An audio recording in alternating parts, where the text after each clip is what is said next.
Good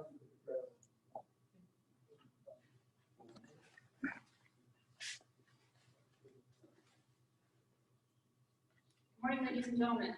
On behalf of Professor of Military Science, Lieutenant Colonel Angela Piper, and the Corps of Cadets, I would like to welcome you to the 2020 Blue Jay Battalion commissioning ceremony for Cadet Matthew Dawidowicz.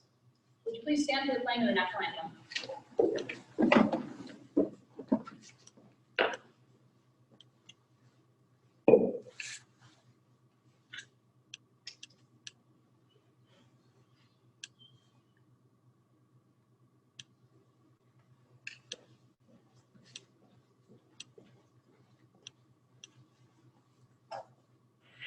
Oh, say, can you see by the dawn's early light what so proudly we hailed at the twilight's last gleaming, whose broad stripes and bright stars through the perilous fight o'er the ramparts we watched were so gallantly streaming, and the rockets red glare, the bombs bursting in air, gave proof through the night that our flag was still there. Oh, say does that star-spangled banner yet wave o'er the land of the free and the home of the brave? Please take your seats. It is my distinct honor to present the Professor of Military Science at Johns Hopkins University, Lieutenant Colonel Angela Piper.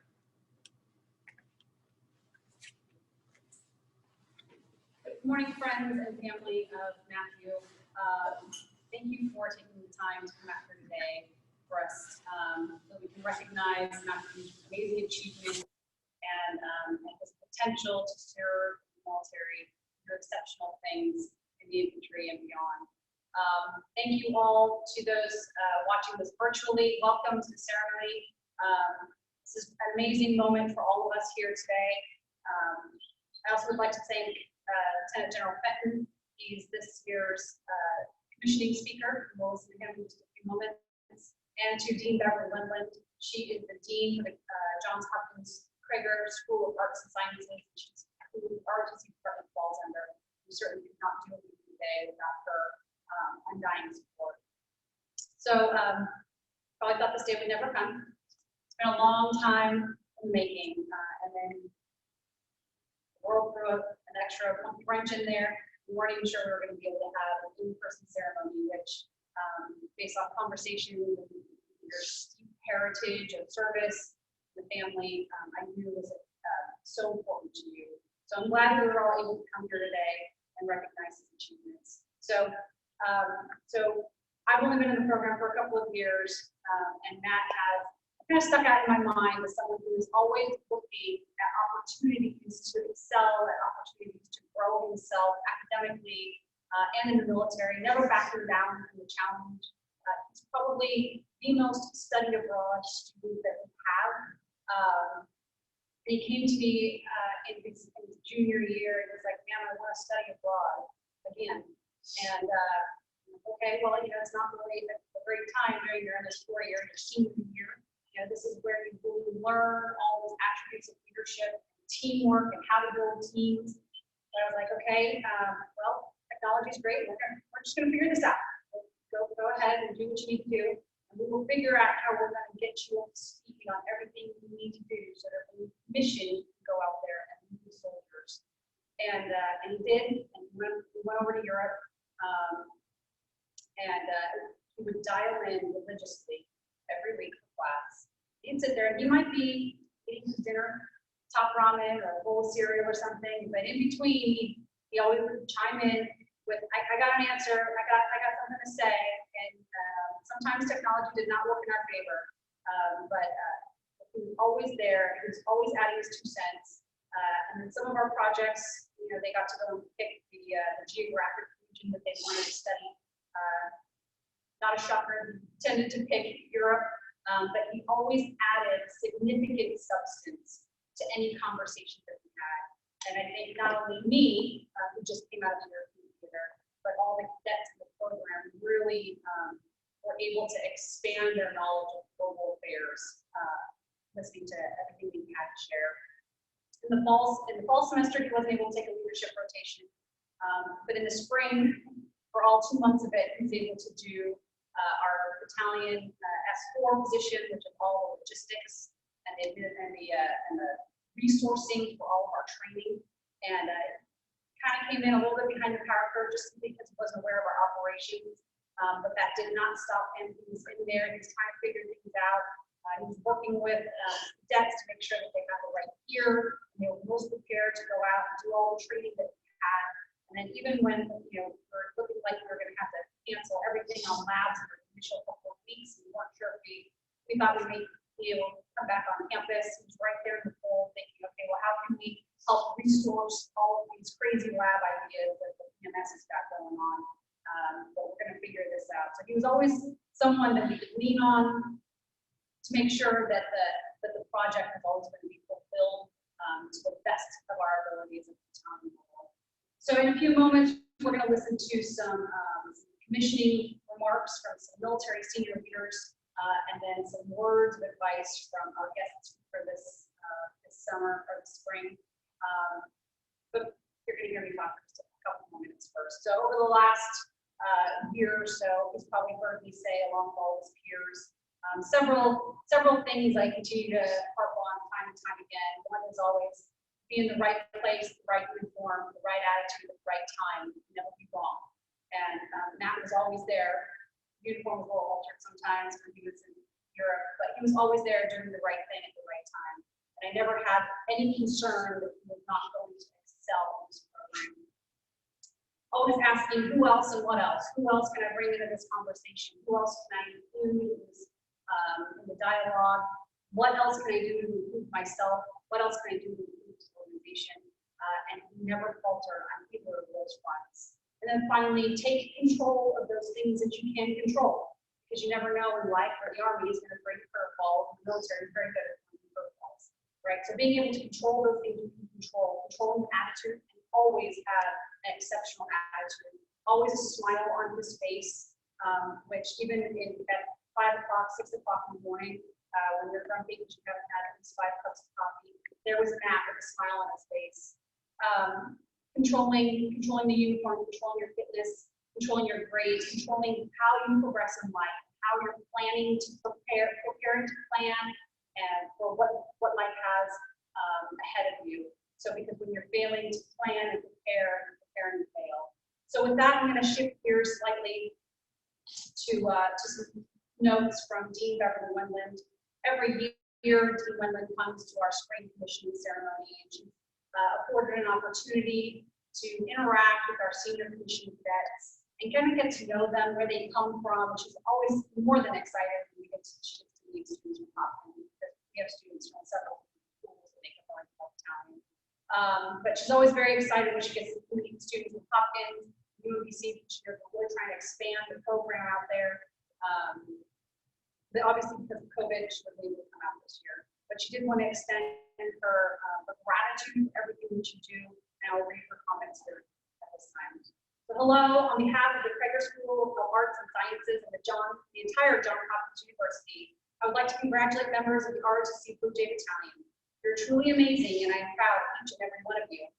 I also want to acknowledge Major General John Evans, Brigadier General Antonio Manera, and Colonel Trevor Hill. I know that they have been instrumental in seeing that our cadets are well trained and more resilient than ever in meeting our mission goals. So thank you. Every year, what has become one of my favorite events, I host a special commissioning dinner with graduating cadets to recognize their achievements and to honor their commitment and upcoming sacrifices to our nation. I am so very disappointed that due to COVID-19, I am unable to meet you, our remarkable cadets, in person. But your hard work and dedication is so inspiring. So please know that you are my thoughts, that I live to you in spirit. And to all of our 2020 vets, you contribute to the greatness of the United States of America. Your love of country and of your fellow Americans is truly unsurpassed. You're willing to sacrifice everything to protect the foundational values and principles of our nation.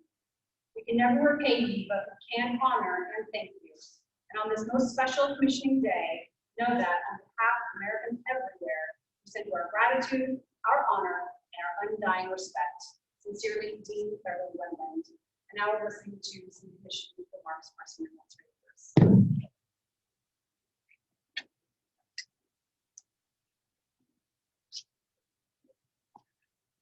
Congratulations on your upcoming graduation and commission.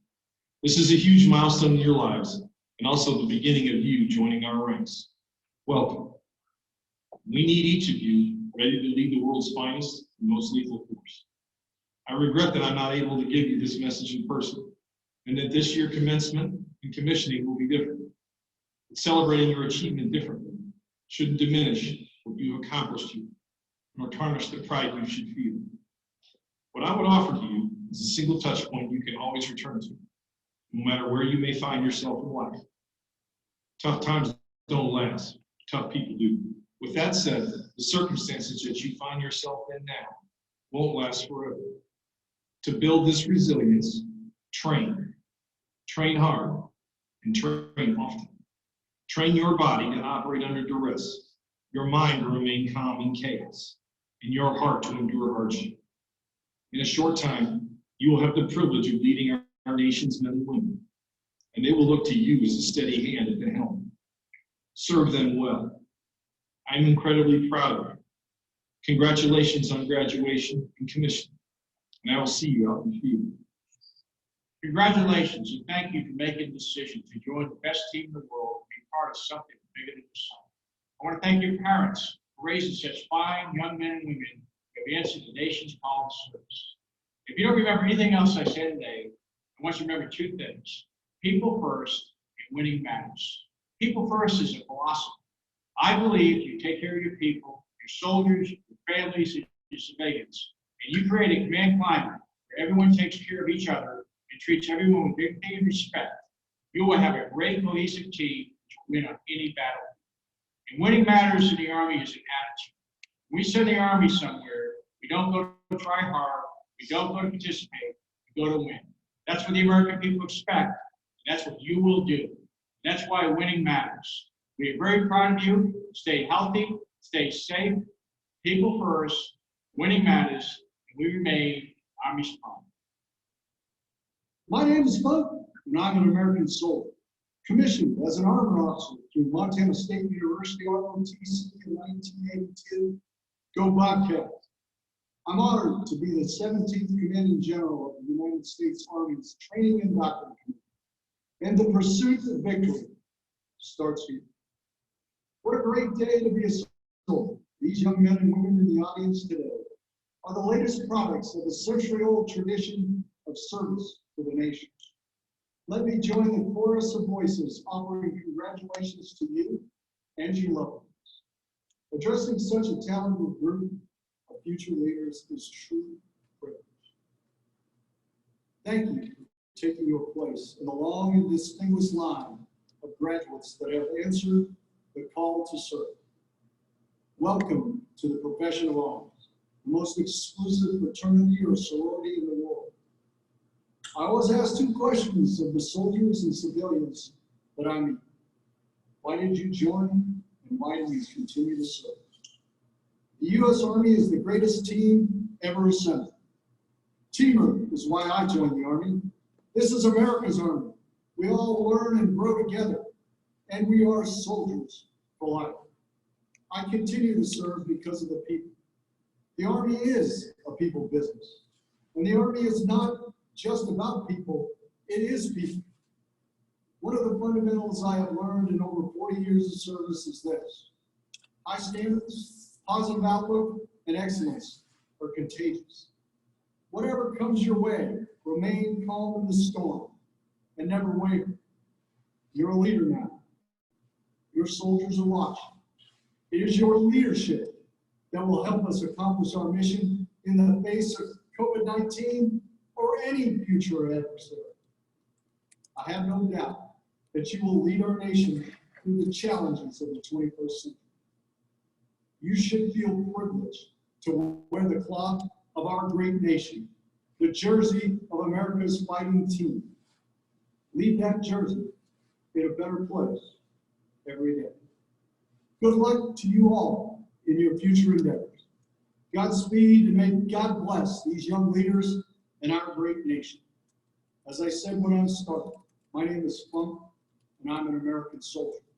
Thank you. Have a great day. Hello, and let me be among the first to congratulate you on this incredible day. I'm certain that this day is much different than the way you envisioned it, and I apologize that you can't be in a large audience among your friends and additional family members, but it makes it no less important. And I want to make sure that you understand that what you have undertaken, what you have achieved, is going to be important for our nation. You are going to swear an oath to the Constitution and the people that stand behind that, to do your duty, to protect our nation against all enemies, foreign and domestic. And right now, we face an unseen enemy. That's why we are conducting your commissioning ceremony in this way.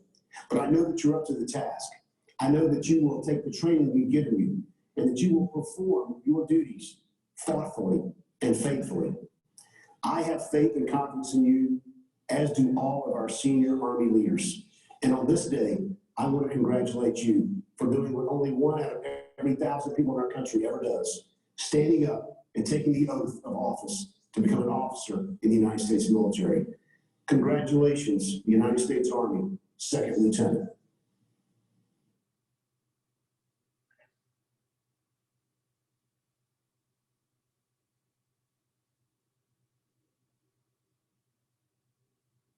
Aloha, everyone, especially to our soon-to-be commissioned officers and graduating seniors. I'm Lieutenant General Brian Fenton, and I'm very honored to be a part of this commission of these 18 outstanding men and women today. Thank you, Lieutenant Colonel Pfeiffer, for the chance to be here today, even virtually. I truly appreciate the invite and the privilege of being with you for this special day. And I'll start by welcoming and thanking all our virtual guests today, anyone tuning into this. First, to the soon-to-be commissioned lieutenants, congratulations on a great day and all you've accomplished in your 4 years, and what I know will be a superb career ahead of you. Next to the faculty, the team here at Johns Hopkins that watches over this program, specifically Dean Beverly Wendell. Thank you for all you and your team do for this battalion and the cadre cadet team. To the battalion that brought you seniors here to this point, thank you, Lieutenant Colonel Pfeiffer, Master Sergeant Jason Stevens, and the 7-person team that you're part of for all you've done to guide and shepherd these seniors, cadets, and soon-to-be second lieutenants over the past 4 years. And very importantly, welcome to the family members of our soon-to-be commissioned second lieutenants. Thank you for tuning in, and congratulations on a great day. And the many ROTC and scholastic achievements you and your cadets have accomplished. You did it together. We know it's a team sport to make it thus far. Thanks as well in advance for giving us your family members to be part of our military. You entrust us with your sons and daughters, your brothers and sisters, your nieces and nephews to serve their country and be part of something much bigger than themselves. Be it protecting our nation, the Constitution, and our citizens.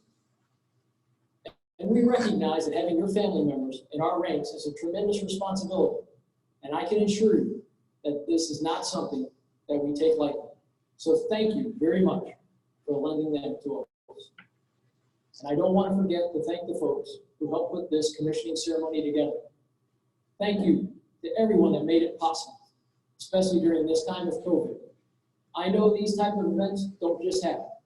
It's people behind and in front of the scenes with a lot of hard work and coordination that make it so. So thank you for all you did to make this special day possible. I'll now focus my remarks on the soon-to-be commissioned lieutenants. And in all my experiences with these type of events, the audience, especially these new soon-to-be lieutenants, rarely remember the guest speaker. I know I sure didn't when I was in your shoes over 33 years ago. So I'll do my best to follow the 3 B's. Be brilliant, be brief, and be gone. And I'll strive really hard on the brief and the gone parts. In that vein, there are only three things I want to offer the new lieutenants today. First, what your commissioning means. Second, give you a few tips for your new profession. And third, pass along a lesson that I picked up this day almost 33 years ago. So first, what does your commissioning mean? It means a couple things. When you raise your hand and take that oath, you immediately become part of something much bigger than yourself. You'll be in a position where the United States Army is going to entrust you with tremendous responsibility, supporting and defending the Constitution of the United States, being responsible for millions of dollars of equipment, ensuring our men and women are trained correctly, and most importantly, watching over and leading our nation's greatest treasure, young men and women just like yourself. You will be charged with the care, training, and well-being of those young people, numerous soldiers, non-commissioned officers, civilians, and ensuring they are ready to fight and win against our nation's adversaries, to include COVID, as we've just experienced.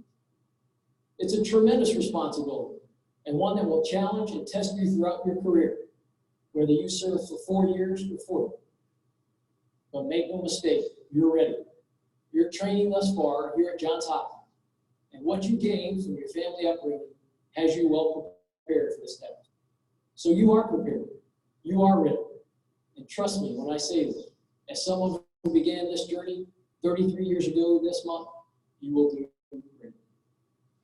And to add something to that preparation, I want to cover my second point, sharing with you some tips for new lieutenants that came from a mentor of mine, General Tony Thomas, the former commander of U.S. Special Operations Command, and a longtime Special Operations professional and Army Ranger. Tip 1, ask. At your first meeting with your platoon or detachment sergeant or NCOIC, ask him or her what they expect of you.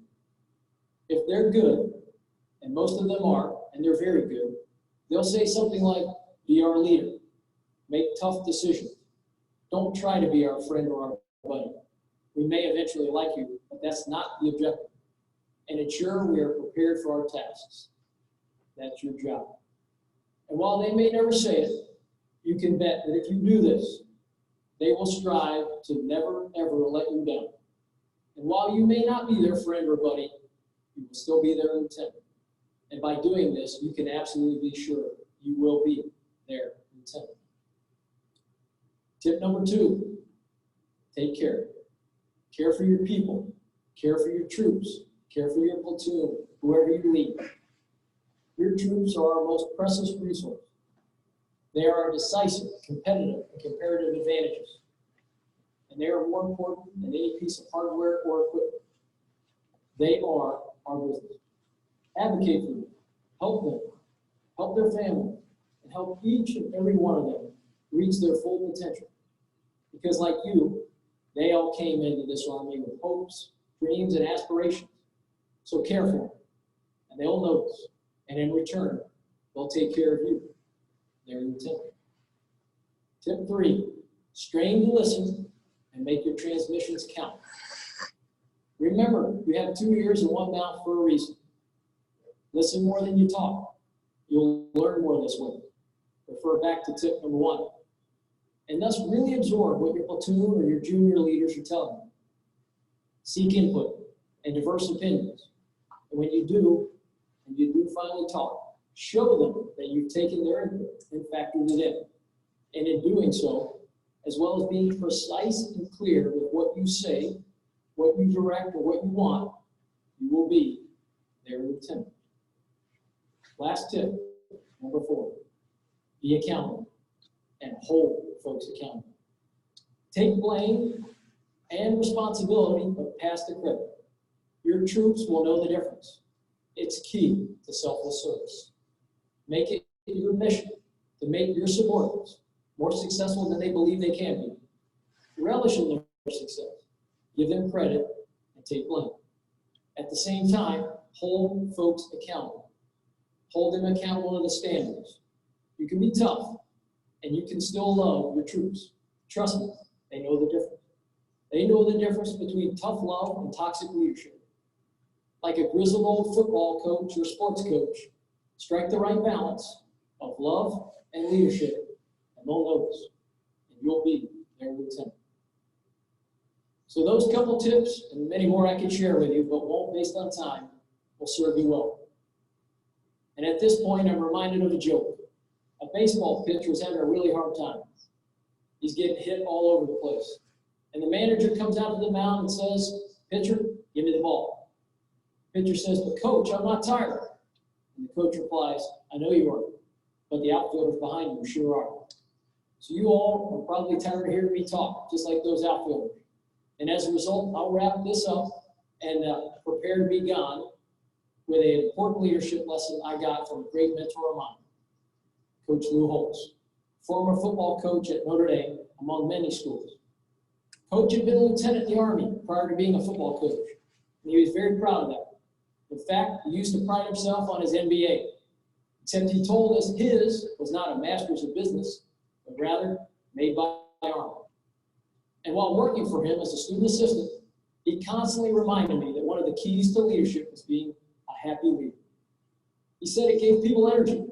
He said in a world where there were enough Donnie and Debbie Downers with way too much to do, that we needed folks that were just happy to lead others.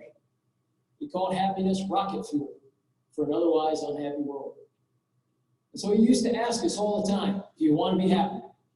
And of course, we'd all say yes. Then he'd say something like this: "If you want to be happy for an hour, eat your favorite food. If you want to be happy for a day, play a round of golf. Unless you're like me and you'd rather surf and be out in the water. If you want to be happy for a week, go on your favorite vacation. If you want to be happy for a month, buy a new car. If you want to be happy for a year, win the lottery."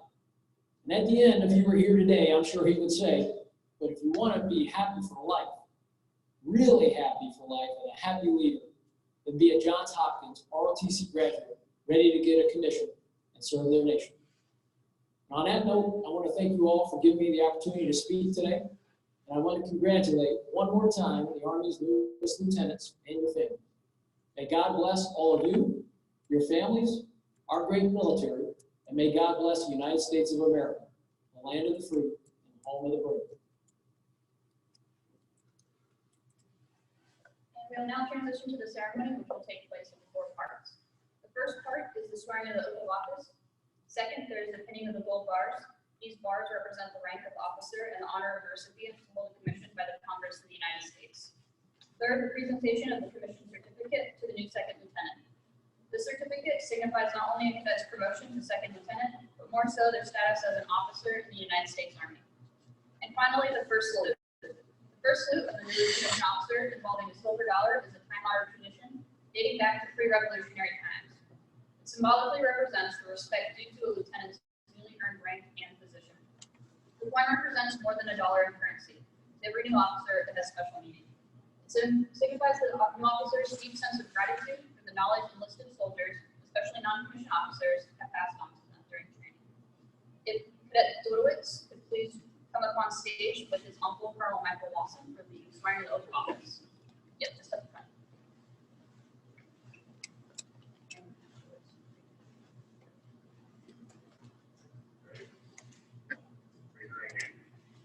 I, I, Matthew Dawidowicz, do solemnly swear that I will support and defend the Constitution of the United States against all enemies, foreign and domestic. That I will bear true faith and allegiance to the same. That I take this obligation freely without mental reservation or purpose of evasion. And that I will well and faithfully discharge the duties of the office upon which I'm about to enter. So help me God. Congratulations.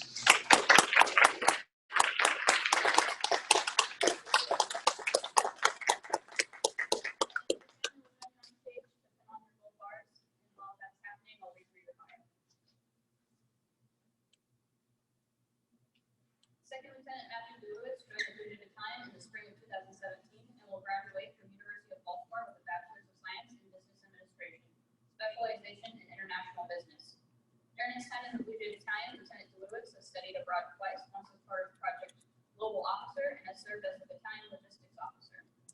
Dawidowicz will commission as an infantry officer.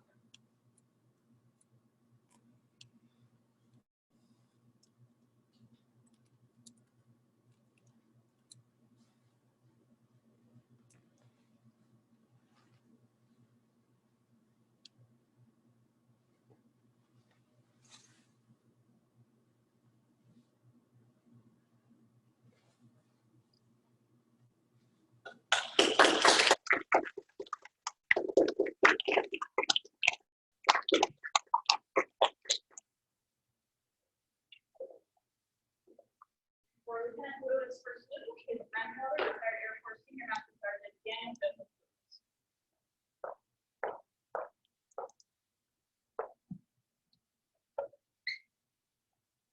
Oh, in the front.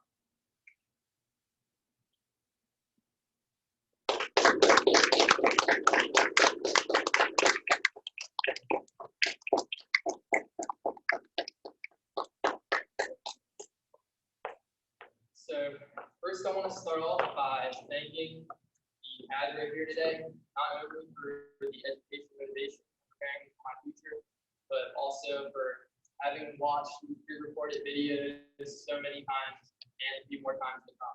Second, I want to thank my family, my parents, my grandparents, my aunts and uncles, my entire extended family, my friends, and anybody who might be watching this video now or in the future. You've all been part of my support team that has made this possible.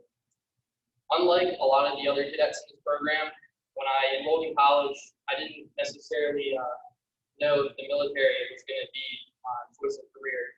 But since joining the Blue Jay Battalion my second semester of college, each semester since, I realized this is the right choice.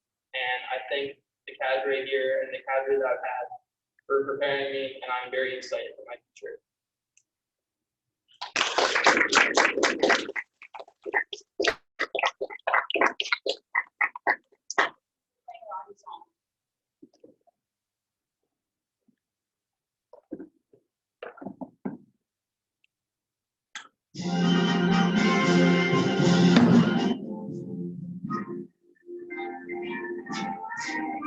March along, sing a song, if you are in your love.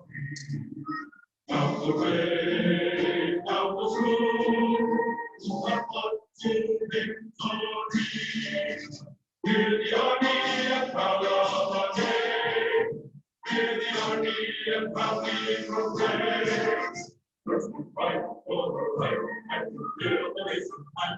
And we are here for glory and not a fall we have done right good without fun. And we are here for glory and it's high day, we are on its way. Come on, the gates of the storm. There we go, you will always know that we are here for glory.